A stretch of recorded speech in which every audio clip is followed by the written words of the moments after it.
নমস্কাৰ পুনৰ এবাৰ স্বাগতম জনাইছোঁ আপোনালোক সকলোকে মোৰ ইউটিউব চেনেলৰ অন্য এটা ভিডিঅ'লৈ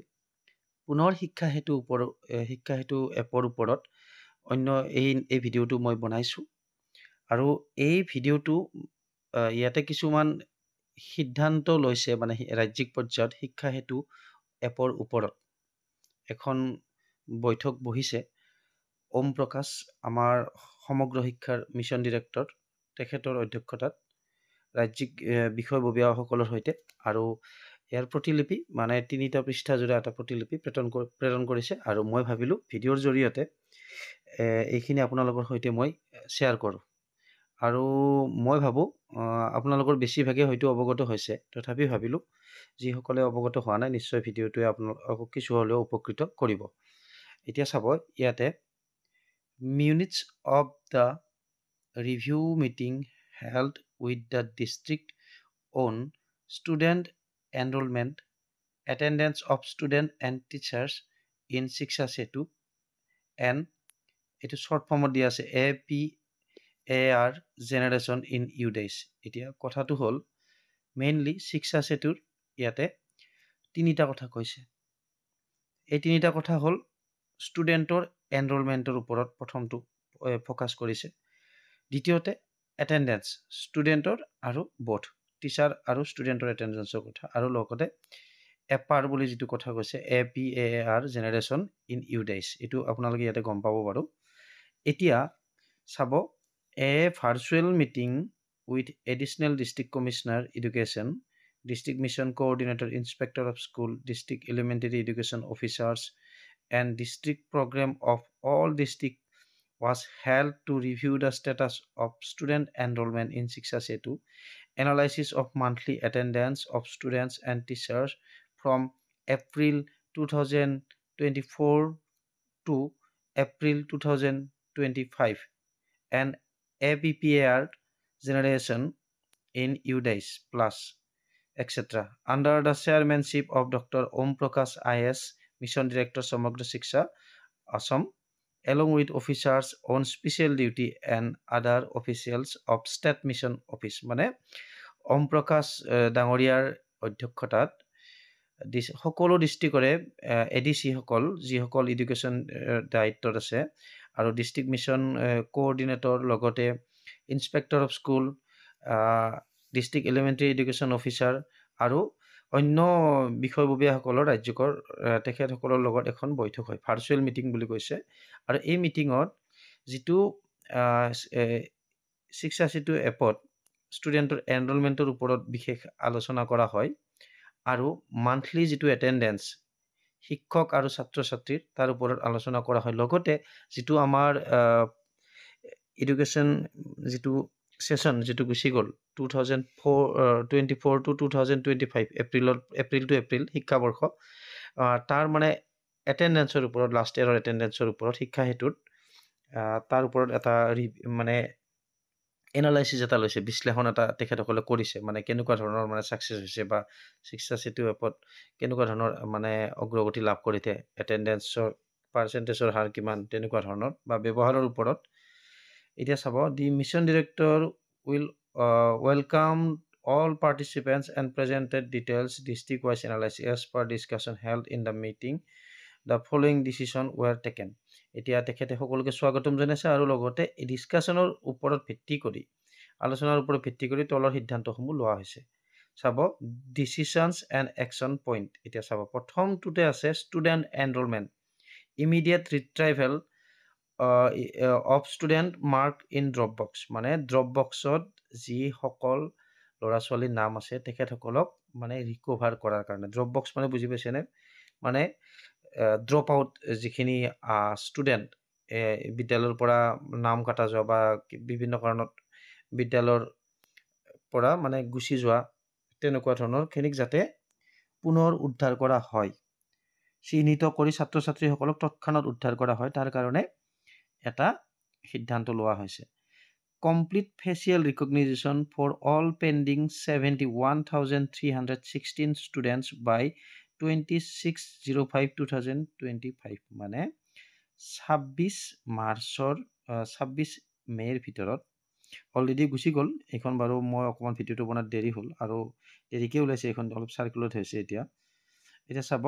ফেচিয়েল ৰিকগনিশ্যন মানে আপোনালোকে বুজি পাইছে যে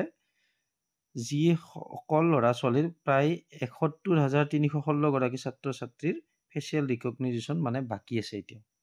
ফেচিয়েল ৰিকগনিশ্যন মানে আপোনালোকে বুজি পাইছে যে শিক্ষা সেতু এপত ৰেজিষ্ট্ৰেশ্যন কৰিব লাগে ছাত্ৰ ছাত্ৰীৰ নাম কোনটো ক্লাছত পঢ়ে আৰু লগতে এটা ফটো লাগে ডাইৰেক্ট মানে আমি তুলি দিলে নহ'ব গেলেৰীৰ পৰা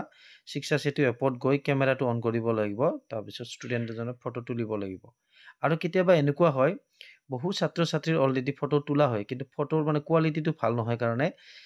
সেই ষ্টুডেণ্টৰ সন্মুখতে যদি কেমেৰাটো অন কৰি মানে তেখেতৰ ফেচ ৰিকগনিশ্যনটো লোৱা হয় ছাপোৰ্ট নকৰে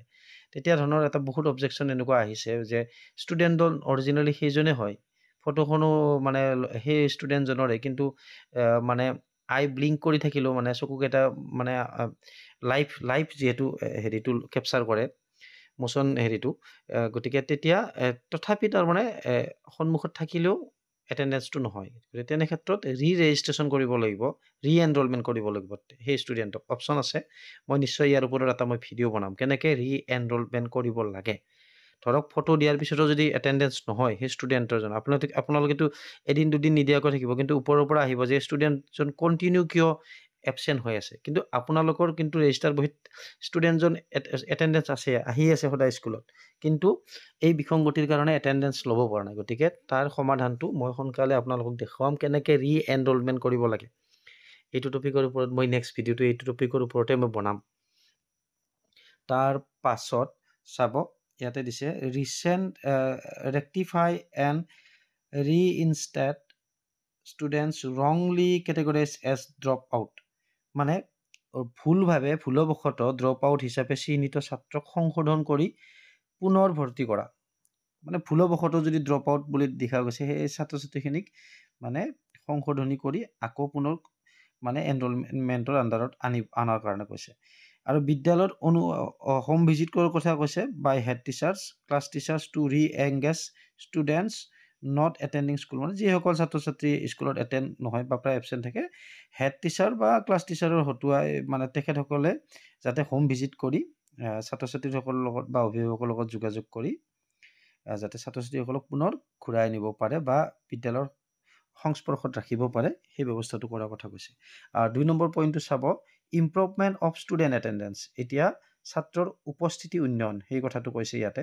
চাব 100% attendance capture to be ensured by head teachers district to issue official order immediately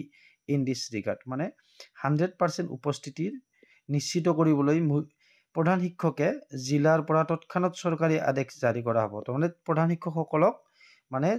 জিলাৰ পৰা ডিষ্ট্ৰিক্টৰ মানে অফিচিয়েল পৰা বিভাগৰ পৰা তেখেতসকললৈ জাননী পঠোৱা হ'ব যাতে তেখেতসকলে 100% এটেণ্ডেঞ্চটো দিয়ে আৰু আপোনালোকে এইটো ভুল নুবুজিব 100% এটেণ্ডেঞ্চ মানে হ'ল অহা কেইজনৰ ধৰক আপোনালোকৰ স্কুলত প্ৰায় 80জন ষ্টুডেণ্ট আছে আৰু কোনোবা স্কুলত বেছি থাকিব পাৰে 150-200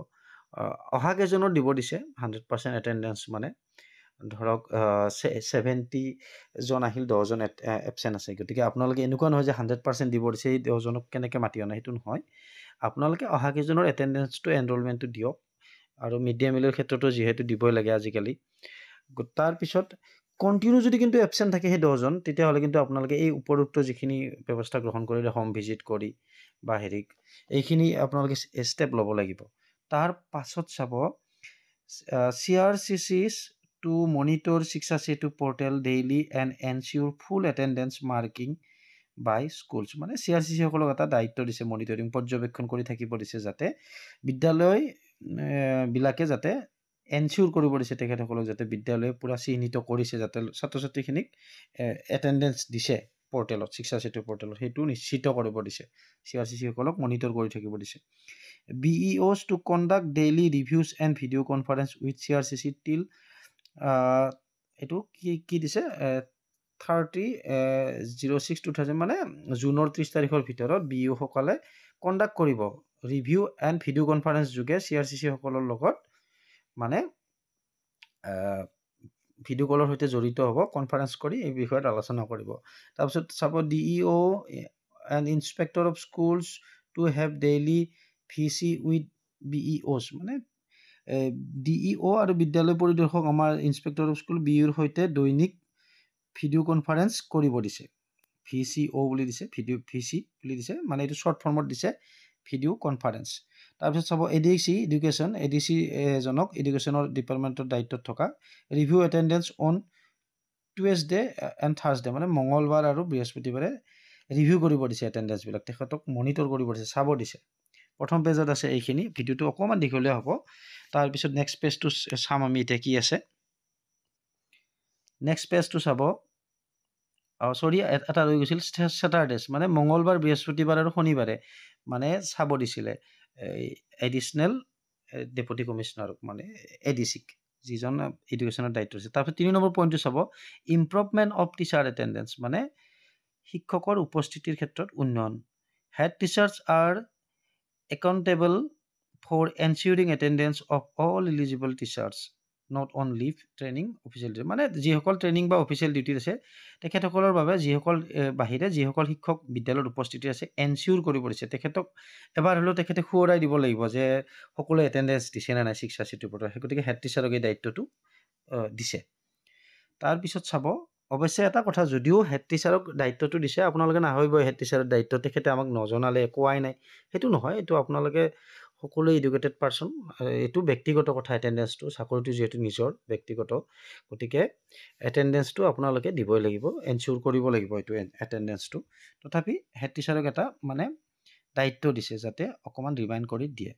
চাব, ensure that only eligible teachers are recorded in the portal, exclusive NSQF personnel hired by third party extra. ইয়াতে কৈছে যে পৰ্টেলত কেৱল যোগ্য শিক্ষকসকলকহে অন্তৰ্ভুক্ত কৰা নিশ্চিত কৰা, সেইটো কথা কৈছে। আৰু এই NCQF যিখিনি আছে থাৰ্ড পাৰ্টি, সেইখিনি মানে ইয়াতে পৰ্টেলত দিয়া নাই, মানে সেইটো কথা কৈছে। থাৰ্ড পাৰ্টি বুলি ক'লে বিভিন্ন হ'ব, এই বিষয়টোৰ ওপৰত আৰু কথা আমি আলোচনা নকৰোঁ। মুঠতে যিসকল টিচাৰ এলিজিবল তেখেতসকলহে হ'ব। ধৰক কোনোবা এখন বিদ্যালয়ৰ এনৰলমেণ্ট হিচাপত টিচাৰ নাই, বাহিৰৰ কোনোবা এজন স্থানীয়ভাৱে নিযুক্তি দিছে কমিটিয়ে, গতিকে তেখেতক মানে ইয়াতে শিক্ষা হেতুত তেখেতৰ এনৰলমেণ্টটো কৰা নহ'ব টিচাৰ হিচাপত, সেনেকুৱা ধৰণৰ কথা এটা, এনে জাষ্ট উদাহৰণ এটাত মই দিলোঁ। তাৰপিছত চাব,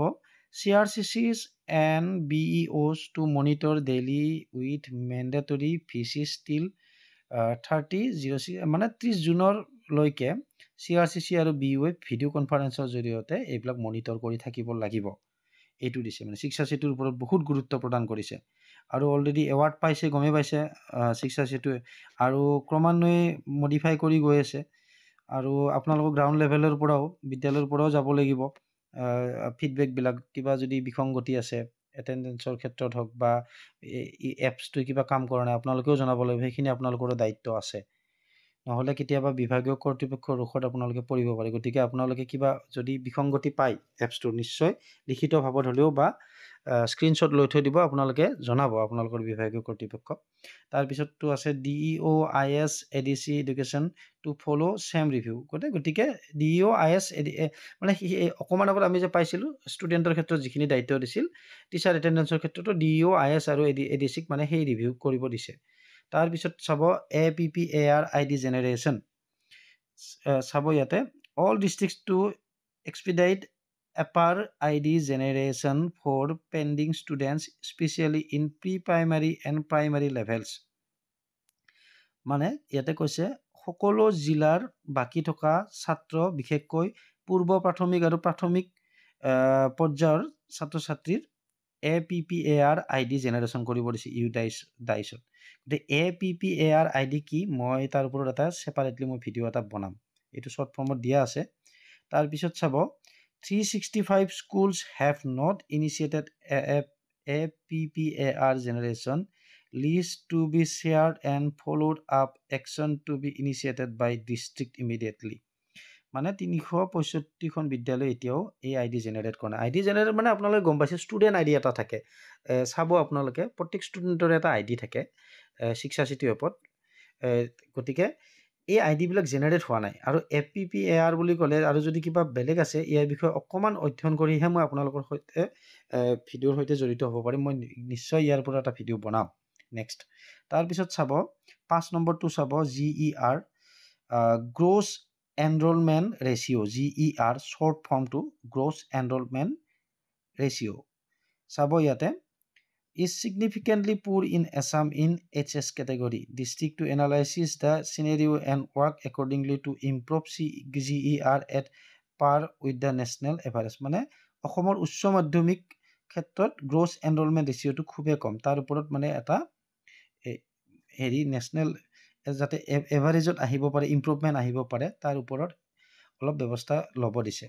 তাৰপিছত ইউডাইচ ৰেজিষ্ট্ৰেশ্যন, ইউডাইচৰ কথা আপোনালোকে জানে, all DEOs and IS to ensure all school